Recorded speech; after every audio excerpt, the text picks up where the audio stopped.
একদিন চিন্তা করবা, আজকে আরাম আয়েশে আছো, তোমার একদিন মরণ হবে, তোমারে সাজাবে, তোমারে গোসল করাইব যেই মশারির মধ্যে জীবনে কোনোদিন ঘুমাও নাই, সেই মশারিতে তোমারে গোসল করাবে। কত দামি দামি সাবান লাগাইছো, যেদিন তোমার শেষ গোসল হবে কেউ তোমার আর সাবান মাখায়া দিবে না। মুখ থাকতে কথা বলতে পারবা না, কান থাকতে তুমি বলতে পারবা না যে আমার কানে পানি যায়, পানিটা আস্তে ডালো, পানির হিটটা গরম হয়েছে বেশি, আমার এই কষ্ট দিও না, আমার একটু ঠান্ডা পানি দাও। বলার সুযোগ আছে? বলার সুযোগ আছে? ওদিন আমি আপনি হাত থাকবে, মুখ থাকবে, সব কিছুই থাকবে, দুর্বল করার মালিককে। আজকে এমনও মুসলমান আছে বলে রোজা থাকার কি দরকার, আমার কি খাবারের অভাব আছে? এর মতো নাফরমান মানুষ দুনিয়ায় থাকা না থাকা দুনিয়ার জন্য একটা শান্তিময়। কথা বলেন ঠিক কিনা? সম্মানিত মুসল্লি کرام, আল্লাহর গোলাম, একটু চিন্তা ভাবনা করে দুনিয়ায় চলবেন। যে আল্লাহ বলল যে বান্দা জোহরের নামাজ আদায় করলো না, আল্লাহ ফেরেশতা কাছে আবার চলে গেলেন যে আল্লাহ তোমার বান্দা তো এই আসরের নামাজটা আদায় করলো না, আমি কি গুনাহ লিখতে পারি? আল্লাহ পাক রব্বুল আলামিন বলেন, হে ফেরেশতা তুমি গুনাহ লিখিও না, মাগরিবের আজান হবে, যদি আমার বান্দার মনটা যদি একটু পাল্টিয়ে যায়, আমি এত আদর করে বানাইলাম, আমি আল্লাহকে বললাম, আল্লাহ বললেন হে ফেরেশতা আমার বান্দার হাতটা বানায় দাও। ফেরেশতারা হাত বানায় দিলেন। আমার আল্লাহ আবার ফেরেশতাকে বলল ফেরেশতা পাউটারে বানায় দাও, আবার পাউটারে বানায় দিল। আমার আল্লাহ ফেরেশতাকে বলল ফেরেশতা আমার বান্দার বডিখানা বানায় দাও, আবার বডিখানা বানায় দিল। আমার আল্লাহ বলে ফেরেশতা খবরদার আমার বান্দার এই মুখমণ্ডল তুই বানাস না, আমি আল্লাহ আমার কুদরতি হাত দ্বারা বানাবো। চিল্লা বলেন আল্লাহু আকবার। যেই মালিক এত আইটেম করেছে, আজকে পৃথিবীর জগতে কত জায়গায় গেলাম, নিজের চেহারার মতো একটা ব্যক্তিরই দেখতে পাইলাম। এটা বানানোর মালিক কে?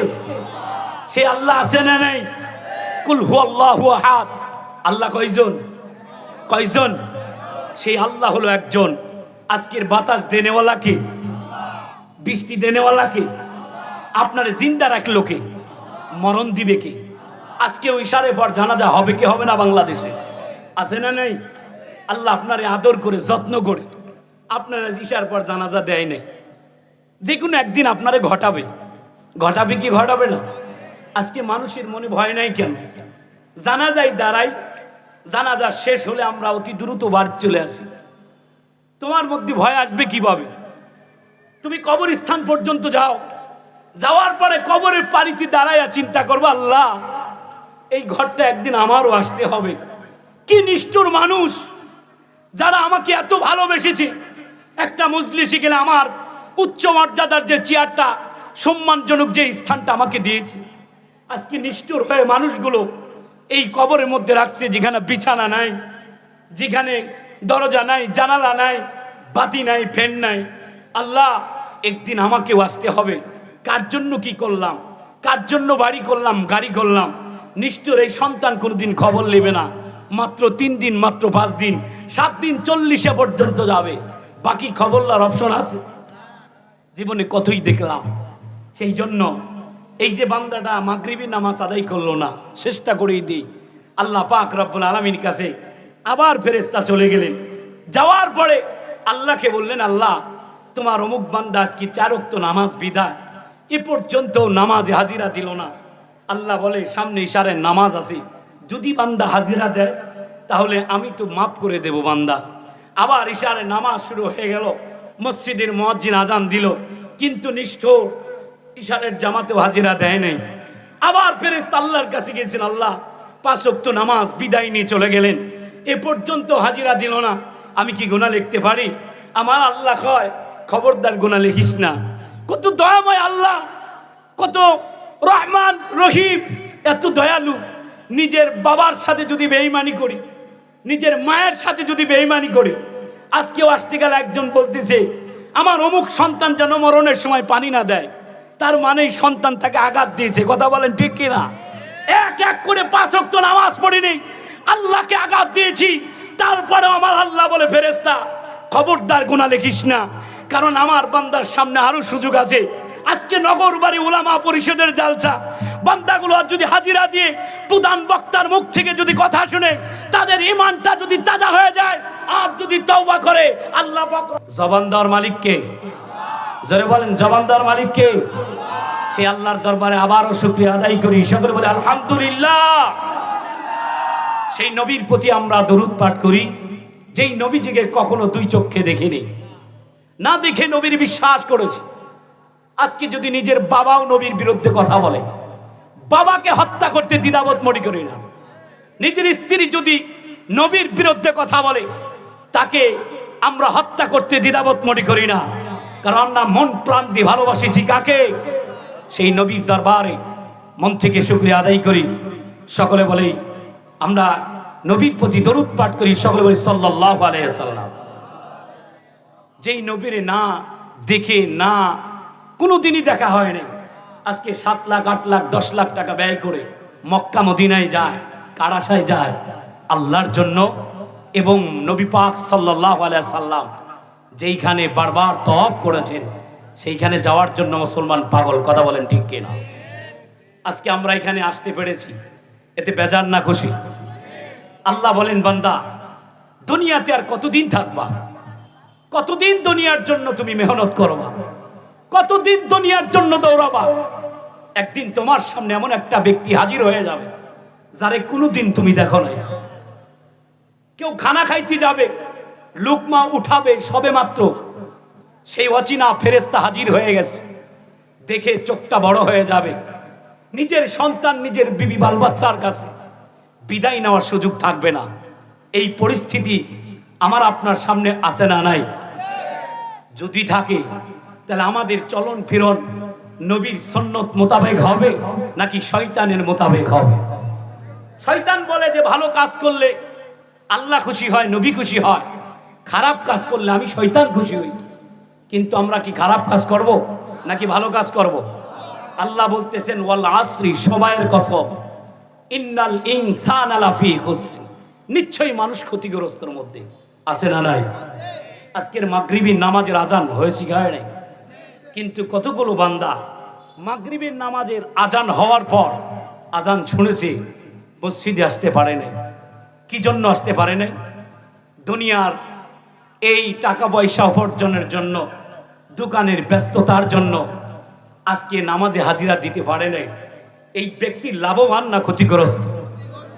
হ্যাঁ যুবক, কোন দিন তোমার হুঁশ আসবে যেদিন তোমার বাড়িতে 3খানা 5খানা কাপড় নিয়ে যখন হাজির হয়ে যাবে, যখন তোমার বাড়িতে মসজিদের পালকি হাজির হয়ে যাবে, সেদিন বুঝবা তোমার আমলের কত পাও, তোমার টাকার কত পাও, তোমার বদামলের কত পাও। দুনিয়ার সব জিনিস বন্ধ হয়ে যাবে। আজকে আমরা জিন্দা আছি, নগর বাড়ি বাজারে টাকা থাকলে সদায়ের অভাব নাই, কথা বলেন ঠিক কিনা? কিন্তু আপনার বাড়িতে যেদিন অচিনা ফেরেশতা যা জানটা নিয়ে আসবে, মসজিদের পালকি চলে যাবে, মানুষজন শোনার পরে অমুক ব্যক্তি বিদায় নিয়ে চলে গেছে, হাজার হাজার মানুষ আপনারে দেখার জন্য যাবে, কেউ পরামর্শ করবে না আজকে আমার বাবাটারে রেখে দাও, আমার বাবারে কাফন পড়াও না, এই পরামর্শ কেউ দিবে না। শুধু পরামর্শ হবে কিভাবে তাকে আজকে বিদায় করা যায়, যত দ্রুত করবা তত ফজিলত, এই কথা বলে আমাকে আপনাকে বিদায় জানাবে, কথা ঠিক না? কি জন্য এই দুনিয়াতে আসলাম? আল্লাহ আমাকে কি জন্য পাঠাইলো? কি জন্য আল্লাহ পাঠাইলো? আল্লাহর উদ্দেশ্য আছে না নাই? আল্লাহ বলে, বান্দা ওমা খলাকতুল জিন্না ওয়াল ইনসা ইল্লা লিয়াবুদুন, আমি মানব জাত এবং জিন জাতকে সৃষ্টি করেছি একমাত্র আমার ইবাদত বন্দি করার জন্য। আজকে ফজরে আজান হয়, তুমি আজান শুনে তুমি ঘুমাও, তুমি নিজেও পড়ো না, সন্তানকেও পড়াও না, স্ত্রীকেও পড়াও না। ফজরে আজান অতিবাহিত হয়ে গেল, তুমি মসজিদে হাজিরা দিলা না, ফেরেশতা আমার কাছে বলে, আল্লাহ তোমার অমুক বান্দা আজকে ফজরে নামাজ আদায় করলো না, আমি কি গুনাহটা লিখতে পারি? আমার আল্লাহ তাআলা বলে, ফেরেশতা আমি আমার বান্দাটারে এত মায়ার সাথে বানাইছি, এত দরদ নিয়ে বানাইছি, আমার বান্দাটারে গুনাহ এখনই লিখিস না। আমার বান্দার সুযোগ আমি আল্লাহ তাআলা দিয়ে দিয়েছি। জোহরের নামাজ আসবে, আমার বান্দা নামাজ পড়ে কিনা? জোহরে আবার মুয়াজ্জিন আজান দিয়ে দিয়েছেন, জোহরে আজান হয়েছে, জামাত শুরু হয়ে গেছে, কিন্তু বান্দা জোহরে হাজিরা দেয় নাই। আবার ফেরেশতা আল্লাহর কাছে গেছি, আল্লাহ গুনাহগার লিখতে পারি আমি? আমার আল্লাহ বলেছে, হে ফেরেশতা গুনাহ লিখিও না, সামনে আসরের নামাজ আছে, যদি আমার বান্দা যদি আমাকে ভয় করে, কারণ আমি তো আয়াতের মধ্যে কোরআনের মধ্যে বলে দিয়েছি, ইয়া আইয়ুহাল্লাযীনা আমানুত্তাকুল্লাহ, হে ঈমানদারের দল তোমরা আল্লাহকে ভয় করো। আমার আল্লাহ এখানে হিন্দু কেউ খিতাব পড়েননি, খ্রিস্টান কেউ খিতাব করে বলেনি। আমার আল্লাহ ডাক দিয়েছে ঈমানদারকে, যারা কালিমা পড়েছে লা ইলাহা ইল্লাল্লাহু মুহাম্মাদুর রাসূলুল্লাহ। আমার আল্লাহ বলে, হে ঈমানদার তোমরা আল্লাহকে ভয় করো। কেমন ভয় করবা? হাক্কা তুকাতিহি, ভয় করার মতো ভয় করো। আল্লাহ বলে, ফেরেশতা আমার বান্দা যদি আসরে আজান শোনার পর যদি তার মনের মধ্যে ভয় ঢুকে যায়, সে হয়তো নামাজের জন্য পাগল হয়ে যাবে। আর যদি নামাজ পড়ে আমার দরবারে যদি দোকানে হাত তুলে বলে, আল্লাহ আমি বুঝতে পারিনি, শয়তান আমাকে ওয়াসওয়াসা দিয়েছে, সেই ওয়াসওয়াসায় পড়ে আজকে আমি নামাজ পড়তে পারিনি, ফজর পড়তে পারিনি, জোহর পড়তে পারিনি, আমি আজকে আসরে হাজিরা দিয়েছি, আল্লাহ আমার জিন্দেগীর সমস্ত গুনাহ মাফ করে দাও। আল্লাহ মাফ করতে পারে কি পারে না? আমার আল্লাহর নাম হলো গাফফার। জোরে বলেন আল্লাহু আকবার, আরো জোরে বলেন আল্লাহু আকবার। আমার মালিকের নাম হলো গাফফার। আমার আল্লাহ বলে, আমি হলো মাফ করে নেওয়ালা। বান্দা তুই আমার কাছে চাবি, এক সেকেন্ড তুই আমার কাছে পাগল হয়ে যাবি। আমি দুনিয়ার কোনো মানুষের দিকে তাকাই না, কোনো চেহারার দিকে তাকাই না, আমার বান্দার চোখের দিকে তাকাই। আমার বান্দার চোখের পানি এত পাওয়ার, কিয়ামতের ময়দানে আমার নবী সিজদায় পড়ে যাবে, কান্নাকাটি শুরু করে দিবে। আল্লাহ বলবে, বন্ধু তুমি কেন সিজদায় পড়লা? তুমি তো কোনো গুনাহগার না, তুমি তো নবী, তুমি তো মাসুম। আমার নবীজি বলেছিল, আল্লাহ আমি দুনিয়ার কারো জন্য সিজদায় পড়িনি, আমি পড়েছি একমাত্র আমার উম্মতের জন্য। জোরে বলেন সুবহানাল্লাহ। সেই বেঈমান উম্মত আজকে আমরা নাচ গান দেখি, জুয়া খেলি, সুদ খাই, জিনা করি, রাস্তার পাগল পর্যন্ত পেট খালি থাকে না। কথা বলেন ঠিক কিনা? আল্লাহ বলেছেন ওয়ালা তাকরাবুজ জিনা ইন্নাহু কানা ফাহিশা। আল্লাহ বলেছে জিনার নিকটবর্তী হও না, কারণ এটা ফাহিশা কাজ। আল্লাহর নবী বলেছেন মানুষ হলো চতুষ্পাদ জানোয়ারের চাইতে খারাপ। আজকে রাস্তার পাগলি পর্যন্ত এই মানুষের থেকে, যুবক থেকে আজকে তাদের পেট খালি থাকে না, তাদেরকে গর্ভবতী করে দিচ্ছেন। হ্যাঁ যুবক, একদিন চিন্তা করবা, আজকে আরাম আয়েশে আছো, তোমার একদিন মরণ হবে, তোমারে সাজাবে, তোমারে গোসল করাইব যেই মশারির মধ্যে জীবনে কোনোদিন ঘুমাও নাই, সেই মশারিতে তোমারে গোসল করাবে। কত দামি দামি সাবান লাগাইছো, যেদিন তোমার শেষ গোসল হবে কেউ তোমার আর সাবান মাখায়া দিবে না।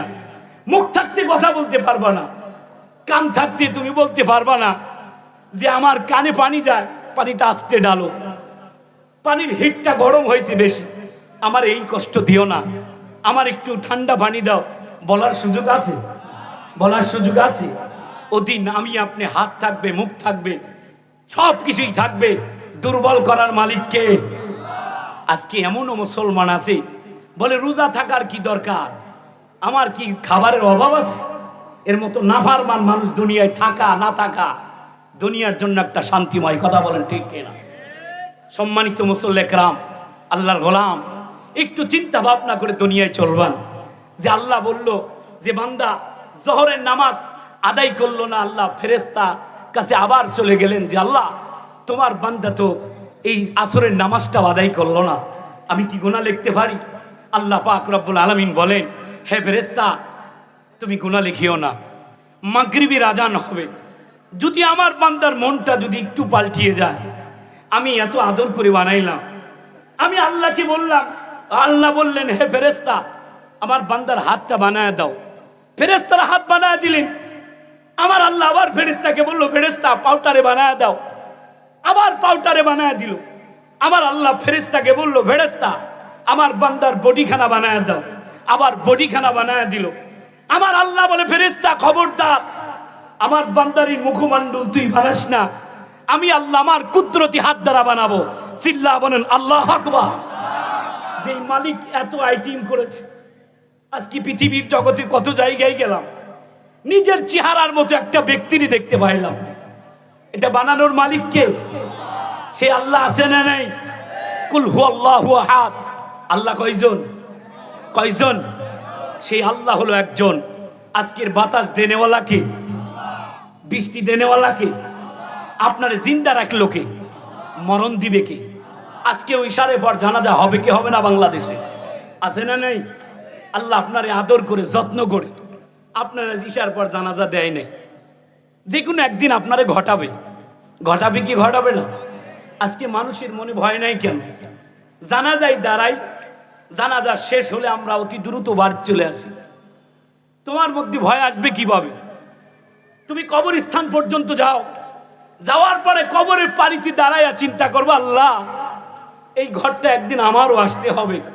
কি নিষ্ঠুর মানুষ যারা আমাকে এত ভালোবেসেছে। একটা মজলিসে গেলে আমার উচ্চ মর্যাদার যে চেয়ারটা, সম্মানজনক যে স্থানটা আমাকে দিয়েছে, আজকে নিষ্ঠুর হয়ে মানুষগুলো এই কবরের মধ্যে রাখছে, যেখানে বিছানা নাই, যেখানে দরজা নাই, জানালা নাই, বাতি নাই, ফ্যান নাই। আল্লাহ একদিন আমাকেও আসতে হবে। কার জন্য কি করলাম? কার জন্য বাড়ি করলাম, গাড়ি করলাম? নিষ্ঠুর এই সন্তান কোনোদিন খবর নেবে না।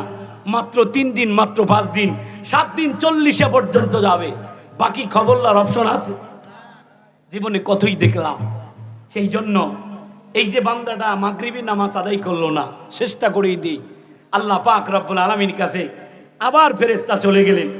যাওয়ার পরে আল্লাহকে বললেন, আল্লাহ তোমার অমুক বান্দা আজকে 4 ওয়াক্ত নামাজ বিদায়, এ পর্যন্ত নামাজে হাজিরা দিল না। আল্লাহ বলে, সামনে ইশারের নামাজ আছে, যদি বান্দা হাজিরা দেয় তাহলে আমি তো মাফ করে দেব বান্দা। আবার ইশারের নামাজ শুরু হয়ে গেল, মসজিদের মুয়াজ্জিন আজান দিল, কিন্তু নিষ্ঠুর ইশারের জামাতেও হাজিরা দেয় নাই।